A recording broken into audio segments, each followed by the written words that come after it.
Do you feel stuck? I've felt stuck, and that's how a lot of my clients describe themselves. Stuck in situations that are outside of their control. No exit in sight. But did you know that you also keep yourself stuck? One of the primary functions of our brains is to keep us safe. And our brains tend to view change or new things or a new adventure or opportunity as unsafe.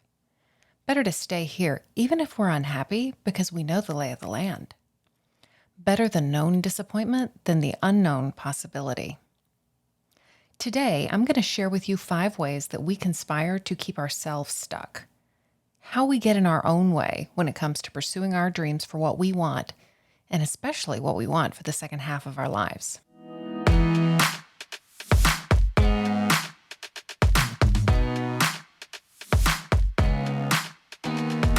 Welcome to Not Your Mama's Midlife Podcast with Stephanie Lee.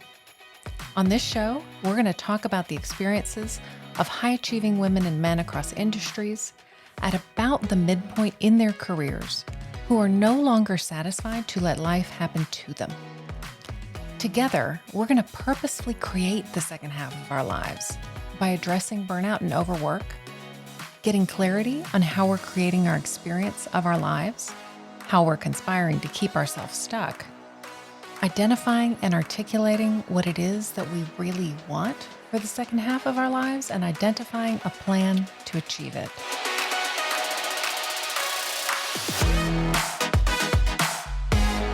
On today's podcast, we're going to spend time talking about that third item that I mentioned as the purpose of the podcast in the intro. We're going to talk about how we conspire to keep ourselves stuck. For our purposes, stuck is a feeling. Its close relatives are lethargy, helplessness, and inertia. You may remember from previous episodes that our feelings, our emotions, fuel how we show up, the things that we do and don't do in our lives. So what do you do when you feel stuck? When I feel stuck, I tend to look around and find all of the evidence for why it is that I'm stuck. And this is what we do. Our brains go in search of evidence of what we already believe to be true. I also argue against the idea of how I might do something differently. Poke holes in every available possibility. I make note and go over all of the challenges or reasons why I can't do something different and why what I want is impossible. As an example, I've struggled with feeling stuck about losing weight. I've told myself that none of the diets work. In fact, people just keep gaining the weight back and usually end up gaining more and are even more unhealthy as a result. In many cases, they lose muscle when they're trying to lose weight, and that's not good. And I've wondered if I just need to accept being overweight as the tax for enjoying food and wanting to enjoy my life. I've wondered if it's even possible to lose weight due to my age and hormones. So when I feel stuck, as you can see, I'm finding all of the reasons why I can't solve this problem, why the situation is in fact hopeless. Whether it's feeling stuck trying to lose weight or feeling stuck in my life, which really was the place that I was in 2020, ultimately I find something to distract myself from the stuck feeling. I binge Netflix. A nap. Napping is big. I plan my life around my next meal. In many ways, when I'm stuck, I find myself giving up, not showing up for my life in the way that I want to. Feeling stuck, in fact, sucks. So why on earth would we want to keep ourselves stuck? I don't want to be stuck. One of our brain's primary functions is to keep us safe. The first thing I would offer you is to treat the part of you that is keeping you stuck with some appreciation and compassion. This part of you is only trying to keep you safe, to preserve you. And when we judge parts of ourselves harshly in hopes that we can change them, it backfires. Instead, that aspect of us gets more and more deeply ingrained and entrenched. So recognize that the part of you that is keeping you stuck is looking out for your best interests. It's just doing so in a way that doesn't serve you. Have you ever had a great idea about something at night? Maybe you're going to start a strength training program. Maybe you're going to take up a new hobby that's outside of your comfort zone, only to wake up the next morning in the harsh light of day with all of the reasons that it's a terrible idea going through your brain. We have a tendency to put all kinds of meaning around those experiences. We make those thoughts coming up mean that we shouldn't follow the good idea, that it wasn't a good idea after all. We assume the voice telling us all of the ways this could go sideways is our intuition, our wisdom. But what if, at least some of the time, those thoughts that come up are actually your brain sounding an alarm because it thinks whatever your good idea was is going to put you in harm's way? This part of you, it isn't particularly sophisticated. It's a primal part of you that thinks that change or doing something different is inherently dangerous. You may need to comfort and talk this part of you off the ledge. Offering comfort and kindness to this part of you is so much more impactful than telling yourself that you're being ridiculous or you need to step out of it. Because when it comes to keeping you safe, safe means both safe from physical harm and risk, ensuring you have enough resources, and it may also mean keeping you in line with the tribe. Once upon a time, doing something outside of what the group was doing could have meant your death. So your brain thinks that in order for you to be safe, you need to go with the flow and do what others are doing. Deciding what you want for the second half of your life and purposefully pursuing that instead of letting life happen to you, that is decidedly against the grain. It is so much easier to get up every day and just do what you've been doing. So another reason that we might keep ourselves stuck is because of the emotions or feelings that come up for us when we contemplate change. If we think about starting a business, we may feel uncertain, inadequate, overwhelmed. Maybe you too have thought about losing weight and getting in shape for the second half of your life. But when you think about where you are today, what you weigh, and how you look, you begin to feel a lot of shame. So you just don't think about it. You put off starting a business, tell yourself you'll do it later. You tell yourself this isn't actually a good time to lose weight. You come up with all sorts of reasons why what you want shouldn't happen now, just to avoid the feelings that are going to come with pursuing change in some way. You may also keep yourself stuck as a way of arguing with reality. When things in your life aren't how you think they should be, and you really want something or someone else to change, you can dig in your heels and keep yourself stuck while holding your breath and hoping someone else does. It's as if we can prove to everyone who's looking on just how bad our situation, our job, our spouse, our life circumstances are if we demonstrate that we just can't do anything about it. It's really all out of our control. It's not our fault. It's not our fault that we're not moving on from here. So how do we keep ourselves stuck? What exactly do we do to keep ourselves stuck? I imagine as I've talked about the different reasons why we might keep ourselves stuck, that you've recognized some of these and are beginning to have some ideas of exactly what we might do to keep ourselves stuck. It's all in the stories we tell ourselves, friends. But a lot of these stories are pretty common. Here's a popular one. I don't know. When you're faced with an opportunity, change, or asked to be creative or generative in some way, and you say, I don't know, you shut yourself down. When someone asks, what would it take for your life to be better? And you say, I don't know. Or they ask how you could lose weight for the last time, and you say, I don't know. You shut down your creativity and the possibility of figuring it out. You put yourself in a posture where you're waiting for somebody else, usually an expert, to tell you how to go about doing it. In many ways, we're enculturated to seek answers from experts, but no one is the expert on your life except you. No one is the expert on your life except you.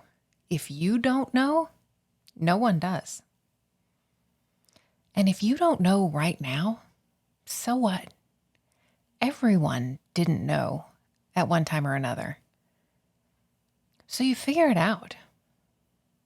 Notice how often you tell yourself, I don't know. I don't know how to start a business. I don't know how to lose weight. I don't know how to start over in a new town. I don't know how to become a beekeeper. I don't know how to write a novel. I don't know how to start over at 50 years old in a new career. Listen in on yourself and strike I don't know from your repertoire. Find another thought that works for you. I can figure it out, or I am figuring it out.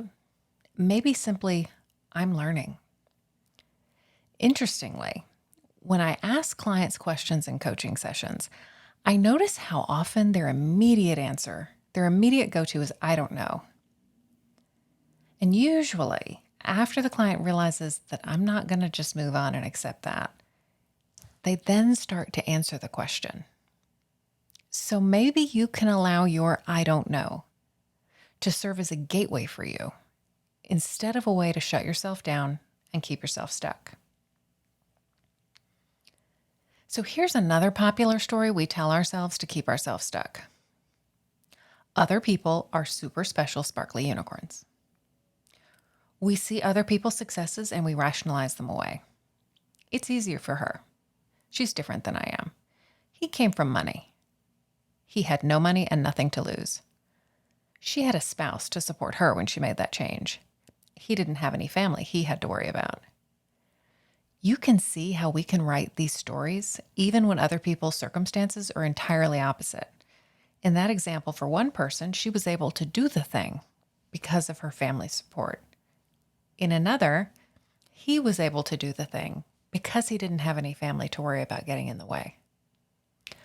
We look at other people and their successes, and instead of letting them be examples of what we too are capable of, we tell ourselves that we can't be successful because we aren't like them. Another sneaky story that we tell ourselves to keep ourselves stuck is some variation of the fact that we are just speaking the truth. We're being realistic. We're not getting our hopes up. We'll believe it when we see it because we are responsible, discerning people. And this one, it actually gets us a kind of a pat on the back too because we think we're doing the responsible thing. We're brave enough to see clearly what a long shot this or that is, how hard it's really going to be. What we're doing isn't seeing the possibility clearly. Is failure possible? Failure is likely probable, but the path to success is in fact paved with failure. In episode 19, I offered you the thought that perhaps life is a 50-50 mix of good and bad most of the time. Another way that we get ourselves stuck is to stay focused on the bad half of the 50-50. All of the ways that it can go wrong. All of the drawbacks. I told you that I have a van life fantasy and that I could get stuck, and usually do, on the negative half of the equation and never get brave enough to consider all the fun and freedom and possibility that might be possible on the other side. We also keep ourselves stuck by telling ourselves that we are so busy. We'll write that novel when we aren't working so many hours a week. We'll learn to paint when the kids are grown. But busy doesn't go away. Modern life is busy. Maybe the way that you want to live the second half of your life is to not be busy. But unless you've arrived there, you almost certainly struggle with busy. And the reality is that it is all-consuming and expands to fit the available space. When we tell ourselves that we're busy, that our life, our responsibilities, our job, our family is demanding, we're keeping ourselves stuck. To that end, and just as an aside, I'll share with you a thought that I've recently started playing with that I have about all of the things on my to-do list. Everything on your to-do list isn't meant to get done. Your superpower is deciding what is important and what is not. I'm actually finding this to be a very helpful way to let go of some of the busyness and perfectionism. One of the challenges is that I think we come to our to-do lists with the assumption that it all can and should get done. I just like to throw that out. Other ways that we keep ourselves stuck are simply by allowing ourselves to be lulled asleep by the habits and routines of our lives. This is a trap I can fall into easily because I love habits and routines. I love getting takeout from the usual places, the sites that I see on my commute when I have to go into the office, the routines that I have built around my life, around travel in my life, and making it work. The routine of our get up, go to work, come home, watch TV with the spouse, go to bed, get up, and do it all again life. One last way that we keep ourselves stuck, and we'll talk about this much more in the future, is by finding socially acceptable ways to take the edge off our displeasure enough so that we can be lulled into a daze by those habits and routines I talked about a minute ago. What this looks like is having a lousy day at work and coming home, pouring yourself a drink, indulging in a good meal, maybe a dessert, scrolling on Instagram, maybe a little shopping online. What's a little bit insidious about this is how subtle it is. Just a little bit of dissatisfaction in our lives, enough that it can be mostly mitigated by food and drink, and then we don't do anything with our dissatisfaction. Usually we end up trying to address it by trying to lose the weight. And then we struggle to lose the weight because it isn't actually just about the food. It's about what the food is allowing us to avoid. Dissatisfaction, boredom, restlessness. It keeps us stuck. So how do we stop keeping ourselves stuck? If the idea of keeping yourself stuck is new to you, here are a couple of things that I would suggest to get some awareness of where this might be happening in your life. Figure out what you do because you don't want to feel something. Scrolling on your phone seems like an obvious answer.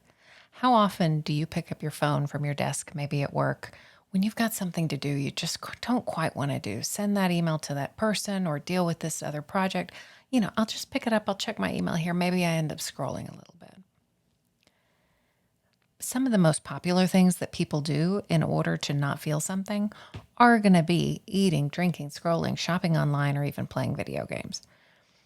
What do you do because you don't want to feel?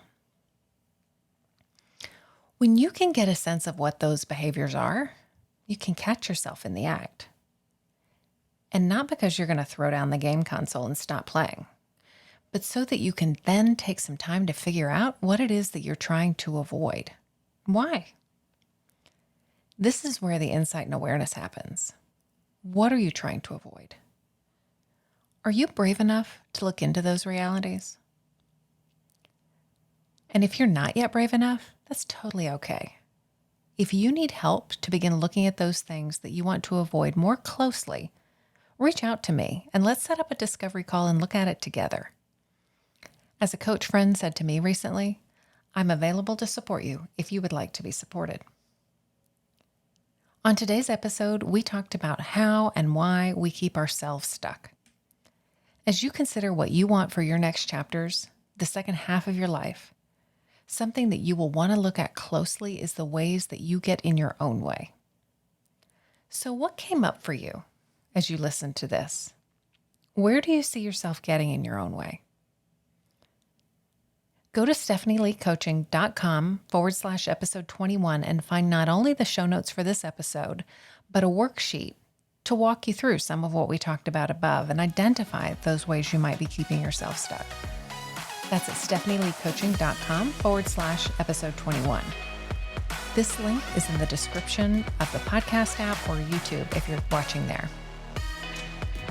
And thank you for sticking with me through the 21st episode of Not Your Mama's Midlife Podcast. I do hope you'll join me back here on your favorite podcast player or YouTube, or both, for our next episode. Wherever you listen, please do like and subscribe. Tell your friends. And if you're enjoying it, leave us a rating on Apple Podcasts. It really does help others find the show. Have a great week, and I can't wait to chat with you again soon. Bye.